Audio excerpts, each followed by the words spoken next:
All right, so we're back, and today we're going deep on a story that's got everyone in Washington on edge. Yeah, it's a big one, potentially a huge shakeup of the entire federal government. No kidding. We're talking potential mass firings, agencies getting totally restructured. Exactly. And it seems to be moving pretty fast. Our main source for all this, by the way, is this CBS News article. From February 26th? Just a couple days ago. Yep. It's called Federal Agencies Told to Submit Reorganization Plans, Prepare for Mass Firings. Gives you a pretty good idea of what we're dealing with. Straight to the point. And it sounds like it's more than just talk. They're already taking action, starting with this memo. Oh, yeah, the memo. Oh, it was actually a joint memo. Two big players involved here. Okay, lay it on me. So you got the Office of Management and Budget. The OME? Right, the OMB. They're essentially the bean counters, making sure, the government's money is being spent the right way. Correctly. Yeah, whatever correctly means. And then you have the Office of Personnel Management, the OPM. Handling all the people stuff. All the personnel, that's them. So this memo, it went out to every federal agency. Every single one. And with a pretty tight deadline, too.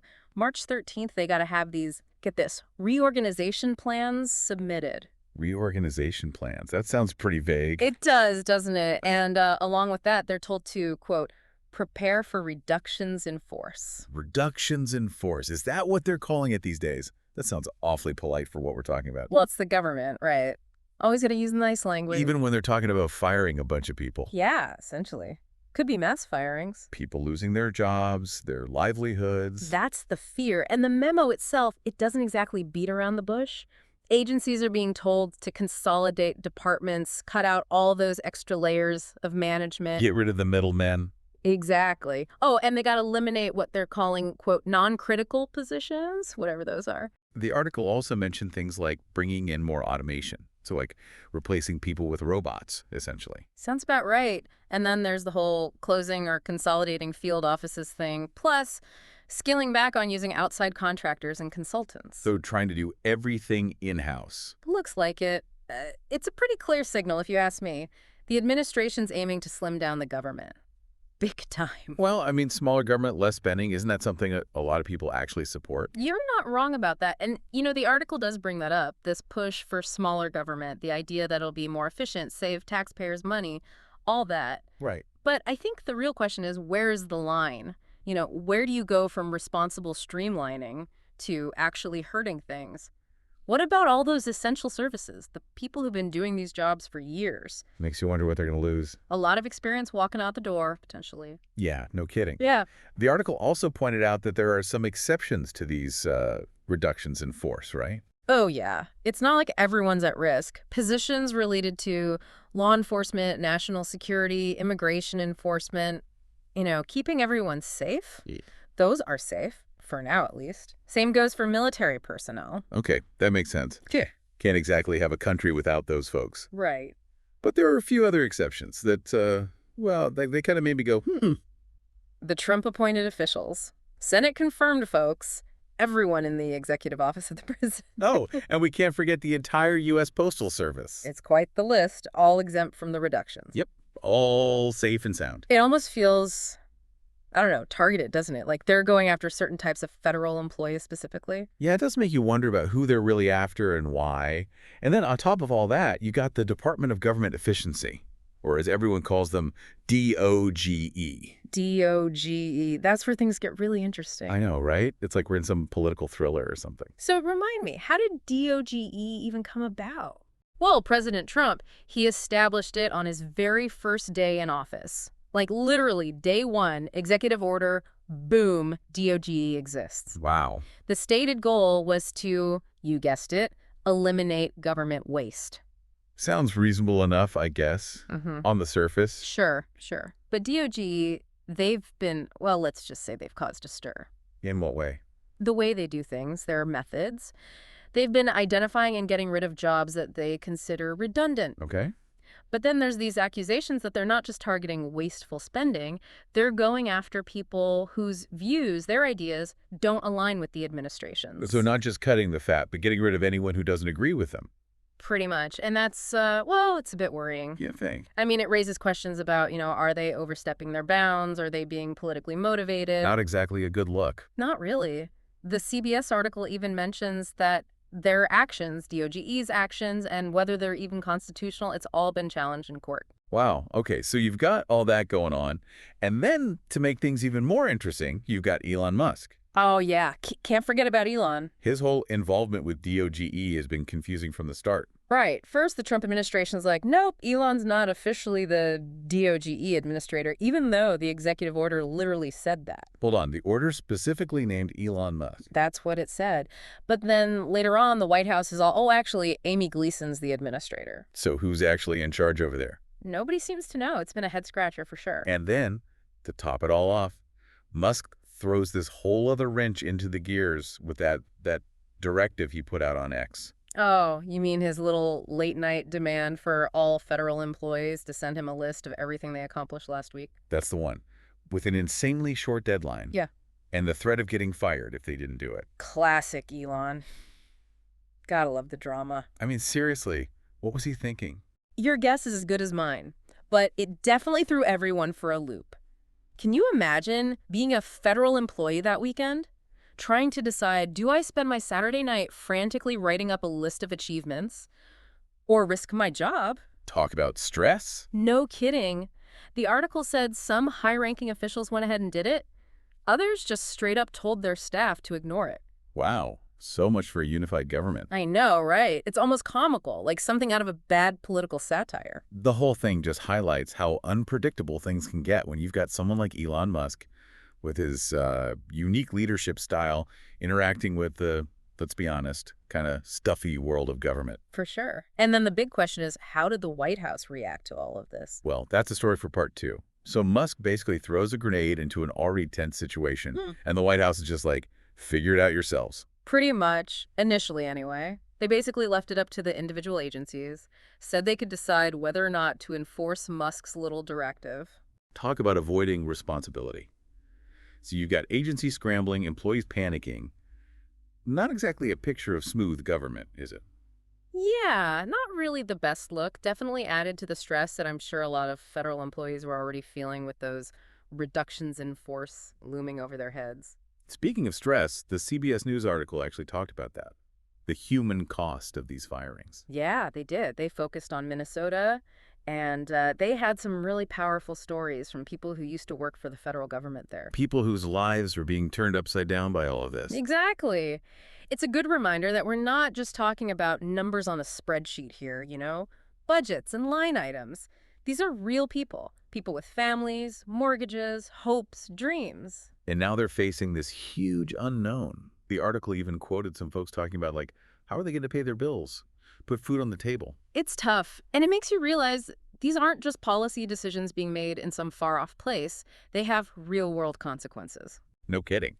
Beyond the personal toll, though, do we know how these firings could actually impact the government's ability to function? Like, can they even do their jobs properly with fewer people? That's a big concern. The article talked to some voters in the Twin Cities, and they were worried about exactly that. What happens to the quality of government services? Right. What if everything just grinds to a halt? Exactly. Longer wait times, backlogs, programs getting scaled back or even cut entirely. It's all on the table. So it's not just about saving money. It's about whether the government can actually do what it's supposed to do. Exactly. And that raises another question, doesn't it? What's that? Are these supposed short-term savings going to cost us more in the long run? I mean, are we crippling the effectiveness of the government just to save a few bucks? Yeah.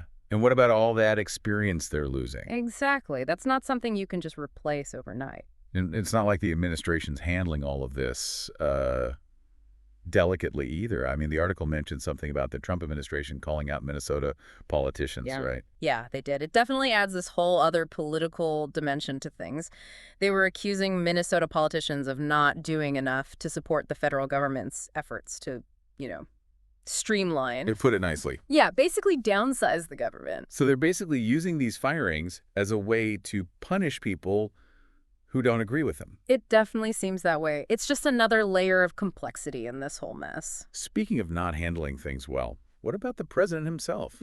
Didn't he say some pretty harsh things about those who didn't do their homework for Musk? Oh, yeah. Remember how I said the White House initially gave agencies the power to decide whether or not to enforce Musk's directive? Yeah. Well, later on, President Trump came out and said that they'd be taking a hard look at the, get this, 1 million federal employees who didn't comply. A million. That's what he said. And he even called them on the bubble and kind of hinted that they could be fired too. Ouch. It's all starting to feel very punitive, like they're making examples of people. It does raise some concerns about due process, fairness, all of that. And, it makes you wonder about the real motivations behind these firings. Is it really about efficiency and making government better? Or is it something else? Exactly. I mean, we've talked a lot about the potential downsides of all this, but is there anyone out there actually Nah. arguing in favor of a smaller federal government? Oh, there's definitely people who support the idea. What I say? Well, they say streamlining government operations could be a good thing. Okay. They argue that it could make things more efficient, get rid of all the bureaucracy, and maybe even lead to lower taxes.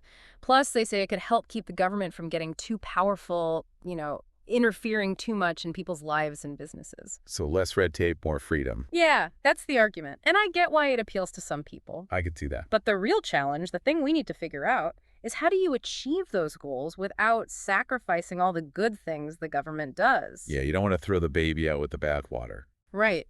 How do you cut back without hurting essential services, demoralizing the people who work for the government, and making people lose faith in the whole system? It's a tough balance to strike. No kidding. It really does feel like we're in uncharted territory with all of this. I mean, the sheer scale of these potential firings, DOGE's role in everything, Elon Musk just, doing whatever he wants. It's crazy. It's like a political drama unfolding in real time. Exactly. And it's hard to say what's going to happen next. But one thing's for sure. Nah. The decisions being made right now, they're going to have a huge impact on the government, on the people who work there, and on all of us, really, for a long time to come. So how does all this affect our listeners specifically? Yeah. Why should they care about what's happening, in Washington, D.C.? That's a good question. And honestly, the answer's pretty simple. What the federal government does affects everyone, even if you don't realize it. I think it's easy to forget that.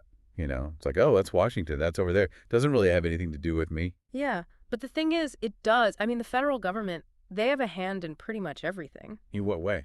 Well, think about it. The roads we drive on, our food and water, making sure that's all safe, the air we breathe even, education, our kids' education, national security, that's all the federal government. So what they do over there, it really does matter to all of us over here. Totally. It's like it affects everyone. Businesses, communities, individuals. Nobody's immune. So give me an example. How could these firings, how could they actually impact people directly? Well, the CBS article, they mentioned something that really hit home for me about the Minneapolis VA Medical Center. The VA, that's where veterans get their health care. Exactly. Millions of veterans rely on them. And they're saying some of the staff there could be cut. That's scary. It is. Because if they have fewer people working there, that means veterans might have to wait longer to get appointments. Their benefits could be delayed. Who knows? Maybe some services won't even be available anymore. Wow. So it's not just about people losing their jobs. It's about the ripple effects, the people who rely on those services. Exactly. It all comes back to that interconnectedness. What happens in one place, it can have consequences everywhere. Yeah. So what can we do? As regular people, I mean. This all feels so big, so out of our control. I get it. It can feel overwhelming, like you're just along for the ride. But we're not totally powerless. The most important thing is to stay informed. So read up on what's going on. Yeah, read articles from good sources like that CBS News one we've been talking about. See what your elected officials are saying, what they're doing about all of this. Okay, so knowledge is power. What else? Well, once you know what's up, you can start talking about it with your friends, your family, coworkers. Share those articles on social media. Even better, get in touch with your representatives. Tell them what you think. So we're not just sitting back and watching. We can actually get involved, try to make a difference. Exactly. And remember, they work for us, right? They're supposed to represent us, so let's make sure they hear what we have to say. It feels like we're all part of some giant experiment, and nobody really knows how it's going to turn out. Yeah, it's definitely a unique situation. It raises a lot of questions about the role of government, who has the power to do what, and what happens when things change too fast. So where do we go from here? I don't know if there's an easy answer to that. We've only just scratched the surface here.